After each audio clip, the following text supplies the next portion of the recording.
வீடு வாங்கும்போது இங்கே பார்க்க வேண்டியது டெவலப்பர் முழு லேண்டையும் ட்ரான்ஸ்ஃபர் பண்ணிட்டாரான்னு பாருங்கள். உங்களுக்கு கொடுக்க வேண்டிய லேண்ட் 1000 சதுரடி வீடை வாங்கியிருக்கிறீங்கன்னா அது 2FS 500 சதுரடி வந்திருக்கான்னு பாருங்கள். இல்லை சார் தரலை அப்படின்னா எவ்வளோ லோடாக இருக்குன்னு பார்த்துக்குறேங்க. இதெல்லாம் டெக்னிக்கலாக நீங்கள் பார்க்க வேண்டியது. அன்டிவைடட் ஷேர்னா என்ன? ஒரு இடத்த பிரிக்காமல் வச்சுருக்குறோம், அதான் அன்டிவைடட். டிவைட் ஆயிடுச்சுன்னா தான் இடம் எக்ஸாக்ட் அது என்னன்னு சொல்லிவிடுவோம் இல்லையா? அது டிவைட் ஆகாமல் மொத்தமாக இருக்குது, நம்ம எல்லோரும் ஷேர் பண்ணிருக்கிறோம், அதான் அன்டிவைடட் ஷேர். ஸோ ஒரு அப்பார்ட்மெண்ட் வாங்கும்போது எல்லா ஃப்ளோரும் அப்ரூவ்டு பிளான் பிரகாரம் உங்கள் வீட்டை கட்டியிருக்காங்களா, உங்களுக்கு வேண்டிய யூடிஎஸை ட்ரான்ஸ்ஃபர் பண்ணிட்டாங்களா, இதெல்லாம் நீங்கள் பார்க்கணும். அசோசியேஷனில் போய் எல்லா மெயின்டெனன்ஸ் சார்ஜும் கொடுத்துருக்காங்களா, எதாவது கொடுக்காமல் இருக்காங்களா, அசோசியேஷன் பிரசிடென்ட் செக்ரட்டரி பார்த்து கட்டாயம் தெரிஞ்சுக்கிறோங்க.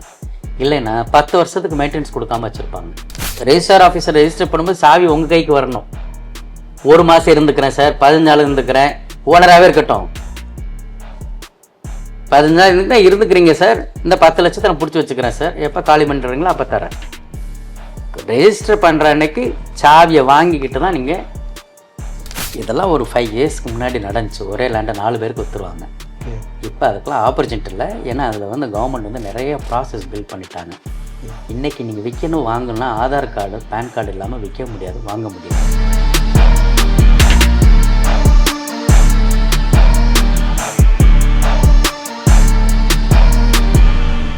சார் இப்போ ஒரு அப்பார்ட்மெண்ட் வாங்கும்போது என்னென்ன விஷயத்தெல்லாம் நம்ம பார்க்கணும் சார்? அதாவது இப்போ ஒரு இடத்துல first fluoro second fluoro third fluoro maybe எந்த ஃப்ளோர் வாங்கினாலும் நம்ம கவனிக்கக்கூடிய முக்கியமான விஷயங்கள்லாம் நீங்கள் என்னென்னு சொல்லுவீங்க? அதாவது ஃப்ரண்ட்டு ஃபுட்டேஜ்ன்றாங்க, அப்புறம் கார் பார்க்கிங் சொல்கிறாங்க, அவங்க இன்னொரு லேண்ட் பின்னாடி அந்த என்ன சொல்கிறேன் ஷில் அவுட்டுக்கு ஏதோ ஒரு வேர்டிங் சொல்கிறாங்க. ஸோ இந்த விஷயத்தெல்லாம் நம்ம பார்க்கணும் அப்படின்றாங்க. அப்படின்னா என்ன சார்? அப்பார்ட்மெண்ட் வாங்கும்போது ரொம்பலாம் யோசிக்காதீங்க. நம்மளே வாங்க போகிறது அப்பார்ட்மெண்ட்டு. ஓகே, பேசிக்காக நம்ம பார்க்க வேண்டியது இந்த அப்பார்ட்மெண்ட் 1 ஏக்கர் லேண்டில் கட்டியிருக்காங்கன்னு வச்சுக்கிறோங்களேன். டெவலப்பர் அந்த 1 ஏக்கர் லேண்டையும் அதில் 100 அப்பார்ட்மெண்ட் கட்டியிருக்காங்கன்னா 100 பேருக்கும் இந்த 1 ஏக்கர் லேண்டையும் பிரித்து கொடுத்துடணும். யூடிஎஸ்ன்னு சொல்லுவோம், அன்டிவைடட் ஷேர். ஓகே, அன்டிவைடட் ஷேர்னா என்ன? ஒரு இடத்த பிரிக்காமல் வச்சுருக்குறோம், அதான் அன்டிவைடட். டிவைட் ஆயிடுச்சுன்னா தான் இடம் எக்ஸாக்ட் அது என்னன்னு சொல்லிவிடுவோம் இல்லையா? அது டிவைட் ஆகாமல் மொத்தமாக இருக்குது, நம்ம எல்லோரும் ஷேர் பண்ணிருக்கிறோம், அதான் அன்டிவைடட் ஷேர். சாம்பார் வைக்கிறோம், சாம்பாரில் 1 கப்பை எடுத்து வச்சிட்டிங்கன்னா 1 கப் சாம்பார்னு சொல்லிடலாம். இல்லைன்னா சாம்பார் தான், அங்கேயே தான் இருக்கும். நீங்கள் வேணால் எவ்வளோ வேணாலும் எடுத்துக்கலாம், அது உங்களுக்குள்ள சாம்பார் தான். இல்லை இந்த சாம்பாருக்குள்ளே இந்த ஏரியா என்னன்னு சொல்ல முடியுமா? அது தண்ணி, அது வாட்டி எல்லா இடத்துலையும் தான் இருக்கும். அந்த மாதிரி தான் அந்த அன்டிவைடட் ஷேர். இந்த 1 ஏக்கர் இந்த 1 ஏக்கர் அந்த இடம் என்னெல்லாம் சொல்ல முடியாது. 1 ஏக்கர் உங்களுடைய தான், அதில் உங்களுக்கு உள்ள ஷேர் 800 சதுரடியோ 400 சதுரடியோ இருக்கலாம்.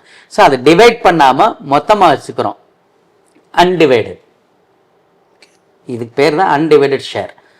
நம்ம போய் அப்பார்ட்மெண்ட் வாங்கும்போது 1 ஏக்கரில் அவர் 100 வீடு, எக்ஸாம்பிளுக்கு தான் சொல்லியிருக்கிறேன், 1 ஏக்கரில் 100 வீடு கட்டியிருக்காங்கன்னா 100 பேருக்கும் அதை பிரித்து கொடுத்துடணும். ப்ரொப்போர்ஷனட்டாக அவங்க வீட்டு சைஸுக்கு ஏற்றாப்புல ப்ரொப்போர்ஷனட்டாக பிரித்து கொடுத்துடணும்.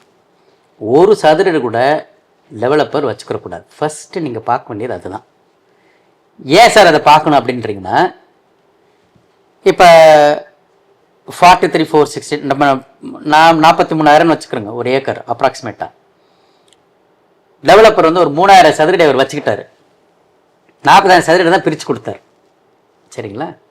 ஒரு 20 வருஷத்துக்கு அப்புறம் கவர்மெண்ட் நீங்கள் இப்போ ஒரு எஃப்எஸ்ஐ ஒரு 0.25 இன்க்ரீஸ் பண்ணுறேன்னு சொல்கிறாங்கன்னா, இந்த டெவலப்பர் அவர்கிட்ட ஏற்கனவே 3,000 சதுரடி வச்சுருக்கிறாரா, இன்னொரு மாடி கட்டுறேன்னு சொல்லுவார். எப்படின்னு கேட்டிங்கன்னா, என்கிட்ட என்ன 3,000 சதுரடி இருக்கேன், அதுக்கு நான் கட்ட போகிறேன்ட்டு உங்களை தொந்தரவு பண்ணிகிட்ருப்பார். கட்டி முடிச்சது 100 பேருக்கு சாவியை கொடுத்துட்டாருன்னா டெவலப்பருக்கு உள்ள வேலை இல்லை அப்படின்னு சொல்ல எப்போ முடியும்னா, அவர் 1 சதுரடி கூட அவர் எங்கள் சொந்தமாக இருக்கக்கூடாது, உங்கள் 100 பேர் தான் ஓனர்ஷிப் இருக்கணும். அதனால் டெவலப்பர் எல்லா இடத்தையும் ட்ரான்ஸ்ஃபர் பண்ணிட்டாரான்னு பார்க்க வேண்டியது ரொம்ப முக்கியம். சரிங்களா? அதுக்கப்புறம் அப்பார்ட்மெண்ட் வாங்கும்போது டெரஸ் காமன் ரைட். டெரஸ் எல்லாருக்கும் பொதுவாக இருக்கும். அது யாருக்கும் பர்டிகுலர்லாம் விற்கக்கூடாது. அப்படி அவங்க விற்றாங்கன்னா அதை சப்போர்ட் பண்ணுறதுக்கு யூடிஎஸ் லேண்ட் இருக்கணும். சரிங்களா? சரி, யூடிஎஸ் எப்படி சார் தருவாங்கன்னு கேட்பீங்க. வீடு வாங்க போயிட்டேன், 1000 சதுரடி அப்பார்ட்மெண்ட் வாங்குறேன் அப்படின்னா, நான் ஏற்கனவே உங்களுக்கு சொன்ன மாதிரிக்கு எஃப்எஸ்ஐன்னு ஒன்று இருக்குது, எத்தனை அளவுக்கு நீங்கள் கட்டிக்கலாம் அப்படின்ட்டு. இப்போ ஒரு இடத்துக்கு 2 எஃப்எஸ்ஐ கொடுத்துருக்காங்கன்னு வச்சுக்கிறோங்க. சரியா? அப்போ உங்கள் வீடு 1000 சதுரடி இருந்தால் டிவைடட் பை 2, 500 சதுரடி உங்களுக்கு டெவலப்பர் கொடுத்துருக்கணும் லேண்டு. 500 சதுரடி லேண்டு கொடுத்தா தான் அவர் 1000 சதுரடி வீடு உங்களுக்கு கொடுக்க முடியும். சார் டிவைட் பண்ணி பார்த்தேன் சார், அது 500 சதுரடி வரல சார், 400 சதுரடி தான் சார் வருது, அவர் கொடுத்துருக்கிறார் வந்து 400 சதுரடி தான், ஆனால் 500 வரணுமே அப்படின்னா அது வராது. அப்போது உங்கள் வீட்டுக்கு மேலே இந்த சூப்பர் பில்டப் ஏரியான்னு ஒன்று லோட் பண்ணியிருக்காங்கல்ல, அதுதான் அந்த ஏரியா. 1000 சதுரடி உங்கள் கார்பெட் ஏரியா, அதுக்கான லேண்டு வந்து 500 சதுரடி கொடுத்துருப்பாரு. ஆனால் உங்களுக்கு பில் பண்ணது வந்து வீடை விற்கும் போது 1200 சதுரடியில் சொல்லியிருக்கிறாரு. உங்கள் வீடு 1000 தானே, அந்த 200 சதுரடி எதுனா தான் அந்த பால்கனி கட்டினேன், ஸ்டேர் கேஸ் கட்டினேன், காம்பவுண்ட் வால் கட்டினேன், ஓவர் டேங்க் கட்டினேன், லிஃப்ட் ரூம் கட்டினேன், இதெல்லாம் சேர்த்து தான் அந்த 200 சதுரடி. அந்த 200 சதுரடிக்கு லேண்டு தரமாட்டாங்க, 1000 சதுரடிக்கு தான் லேண்டு தருவாங்க. ஸோ நீங்கள் வீடு வாங்கும்போது நீங்கள் பார்க்க வேண்டியது டெவலப்பர் முழு லேண்டையும் ட்ரான்ஸ்ஃபர் பண்ணிட்டாரான்னு பாருங்கள். உங்களுக்கு கொடுக்க வேண்டிய லேண்ட் 1000 சதுரடி வீடை வாங்கியிருக்கிறீங்கன்னா அது 2 எஃப்எஸ்னா 500 சதுரடி வந்திருக்கான்னு பாருங்கள். இல்லை சார் தரலை அப்படின்னா எவ்வளோ லோடாக இருக்குன்னு பார்த்துக்குறோங்க. இதெல்லாம் டெக்னிக்கலாக நீங்கள் பார்க்க வேண்டியது. அதே மாதிரி எல்லா ஃப்ளோருக்கும் அப்ரூவல் வாங்கியிருக்காங்களான்னு பாருங்கள். சில நேரம் வந்து சின்ன அப்பார்ட்மெண்ட் கட்டுறோம், ஒரு 10 வீடு 12 வீடு கட்டுறோம்னா 4 ஃப்ளோருக்கு தான் அப்ரூவல் வாங்கியிருப்பாங்க, 5ஆவது ஃப்ளோர் அப்ரூவல் இல்லாமையே கட்டியிருப்பாங்க. அதை போய் நீங்கள் வாங்கிடக்கூடாது. ஸோ 5 ஃப்ளோர் இருக்குன்னா 5 ஃப்ளோருக்கும் வாங்கியிருக்காங்களா பார்த்துக்கிடுங்க. சில இடங்களில் அந்த 5ஆவது ஃப்ளோரில் ஒரு சிங்கிள் பெட்ரூம் ஒரு கிச்சனுக்கு தான் அப்ரூவல் வாங்கியிருப்பாங்க, ஒரு பெட்ரூம் தான் அப்ரூவல் வாங்கியிருப்பாங்க, இன்னொரு பெட்ரூம் சேர்த்து கட்டி கொடுப்பாங்க. ஸோ இதெல்லாம் நீங்கள் பார்க்கணும். நீங்கள் மொட்டை மாடியில் போய் வாங்குறீங்க, பென்ட் ஹவுஸ்ன்னு சொல்லி விற்பாங்க, அது எவ்வளோக்கு அப்ரூவல் வாங்கினாங்கன்னு பார்த்துக்குறோங்க. ஸோ ஒரு அப்பார்ட்மெண்ட் வாங்கும்போது எல்லா ஃப்ளோரும் அப்ரூவ்டு பிளான் பிரகாரம் உங்கள் வீட்டை கட்டியிருக்காங்களா, உங்களுக்கு வேண்டிய யூடிஎஸை ட்ரான்ஸ்ஃபர் பண்ணிட்டாங்களா, இதெல்லாம் நீங்கள் பார்க்கணும். Thank you sir. இப்போது அதே மாதிரி அப்பார்ட்மெண்ட் விற்கும்போது நான் வந்து இந்த இன்னொரு அப்பார்ட்மெண்ட் வேறு ஒரு அப்பார்ட்மெண்ட் வாங்க போகிறேன், இப்போ இருக்கிறதுலேருந்து காலி பண்ணி இன்னொரு இடத்துக்கு போகிறேன். அப்போ செகண்ட் ஹேண்ட் அப்பார்ட்மெண்ட் வாங்குறவங்களுக்கு நீங்கள் சொல்லக்கூடிய ஆலோசனை என்னவாக இருக்குது சார்? செகண்ட் ஹேண்ட் அப்பார்ட்மெண்ட் வாங்குறது, அப்பார்ட்மெண்ட் வாங்கும்போது உங்களுக்கு பிரச்சனை இருக்காது. ஏன்னா எல்லா டாக்குமெண்ட் பக்காவாக இருந்திருந்தால் தான் அந்த பில்டிங் அப்ரூவல் வாங்கி கட்டியிருப்பாங்க. ஸோ ஓனர்ஷிப்பில் உங்களுக்கு ப்ராப்ளம் இருக்காது. அந்த லேண்ட் ஓனர்ஷிப்பில் நீங்கள் வாங்குகிற அப்பார்ட்மெண்ட்டில் ஓனர்ஷிப்பில் தான் பிரச்சனை இருக்கான்னு நீங்கள் பார்க்கணும். ஈஸி அப்ளை பண்ணிட்டீங்கன்னா ஃபர்ஸ்ட் யார் பையர் இந்த வீட்டுக்கு, 2வது பையர் யார், 3rd பையர், நீங்கள் 4th பையர்னா first second 3rd buyers யாருன்னு தெரியும். ஸோ 3rd பையருடைய லீகல் சர்டிஃபிகேட் வாங்கி லீகல் ஹேர் வாங்கி பாருங்கள். அவர் வாங்கினவருக்கு 2 பிள்ளைகள் இருக்காங்களா, 2 பிள்ளைகள் வந்து கையெழுத்து போடுறாங்களா. ஸோ அந்த ஓனர்ஷிப் மட்டும் லீகல் ஹேர் சர்டிஃபிகேட் வாங்கி அந்த ஓனர்ஷிப் மட்டும் ப்ராப்பராக எடுத்து வாங்கிட்டிங்கன்னா ஓகே. அப்பார்ட்மெண்ட் வாங்கும்போது நம்ம பார்க்க வேண்டியது அது பேங்க் லோன் இருக்கா, பேங்க் லோனை க்ளோஸ் பண்ணிட்டாங்களா, என்ஓசி சர்டிஃபிகேட் வாங்கியிருக்காங்களா, பேங்க் லோன் முடிஞ்சிருச்சுன்ட்டு என்ஓசி சர்டிஃபிகேட் வாங்கி வச்சுருக்காங்களா, அதை பார்த்துக்குறோங்க. போய் அசோசியேஷனில் போய் எல்லா மெயின்டெனன்ஸ் சார்ஜும் கொடுத்துருக்காங்களா, எதாவது கொடுக்காமல் இருக்காங்களா, அசோசியேஷன் பிரசிடென்ட் செக்ரட்டரி பார்த்து கட்டாயம் தெரிஞ்சுக்கிறோங்க. இல்லைன்னா 10 வருஷத்துக்கு மெயின்டெனன்ஸ் கொடுக்காம வச்சுருப்பாங்க. நீங்கள் போயிட்டிங்கன்னா திருப்பி மெயின்டெனன்ஸ் நீங்கள் தான் கொடுக்கணும். வாங்கிட்டிங்கன்னா அந்த வீட்டை அது தெரியாமல் வாங்கிட்டிங்கன்னா அதுக்கான மெயின்டெனன்ஸ் நீங்கள் தான் கொடுக்கணும். ஸோ ஃபர்ஸ்ட் பிரசிடென்ட் செக்ரட்டரி, அங்கே இருக்கிற பிரசிடென்ட் செக்ரட்டரி போய் பார்த்து பேசி அதில் ஏதாவது ப்ராப்ளம் இருக்கான்னு கேட்டுக்கிறோங்க. ஈஸி அப்ளை பண்ணி பார்த்திங்கன்னா இந்த ஓனர்ஷிப் உங்களுக்கு கிளியராக வந்துடும். பேங்க்கில் ஏதாவது லோன் இருக்கான்னு பார்த்துக்குங்க. ப்ரைவேட்டில் ஏதாவது மார்கேஜ் வச்சுருக்காங்களா பாருங்கள். நீங்கள் வாங்க போகிற வீட்டில் டெனண்ட் இருக்காங்களா, டெனண்ட்டை போய் கேட்டுக்கிறங்க, அவர் காலி பண்ணுவாரா இல்லையான்னு கேட்டுக்கிறங்க. இல்லை சார் எங்களுக்கு டெபாசிட் 10 மாதம் கொடுத்துருக்குறேன், அவர் தரவே இல்லைன்னா அவர் காலி பண்ண மாட்டார். ஸோ ரெஜிஸ்ட்ரார் ஆஃபீஸர் ரெஜிஸ்டர் பண்ணும்போது சாவி உங்கள் கைக்கு வரணும். 1 மாதம் இருந்துக்கிறேன் சார், 15 நாள் இருந்துக்கிறேன், ஓனராகவே இருக்கட்டும், 15 நாள் இருந்துக்கிறீங்க சார், இந்த 10 லட்சத்தை நான் பிடிச்சி வச்சுக்கிறேன் சார், எப்போ காலி பண்ணுறீங்களோ அப்போ தரேன். ரெஜிஸ்டர் பண்ணுற அன்னைக்கு சாவியை வாங்கிக்கிட்டு தான் நீங்கள் பணத்தை கொடுக்கணும். ஃபைனல் பண்ணாதீங்க. அப்பார்ட்மெண்ட் வாங்கும்போது எனக்கு விசாவுக்கு அப்ளை பண்ணேன் சார், கொஞ்சம் லேட் ஆயிடுச்சு, 10 நாள் கொடுங்க, 1 மாதம் கொடுங்கன்னா அவர் என்றைக்கும் காலி பண்ண மாட்டார். அதனால் அந்த ரிஸ்க்கெல்லாம் எடுக்காதுங்க. அப்பார்ட்மெண்ட்டை வாங்கும்போது அப்பார்ட்மெண்ட் எம்டியாக இருக்கா, காலி பண்ணி கொடுத்துருவீங்களா, ரெஜிஸ்டர் பண்ணுற அன்றைக்கி நீ எம்டியாக இருக்கணும், சாவி என் கையில் கொடுத்துடணும், இதெல்லாம் பார்த்துட்டு நீங்கள் அப்பார்ட்மெண்ட்டை வாங்கணும்.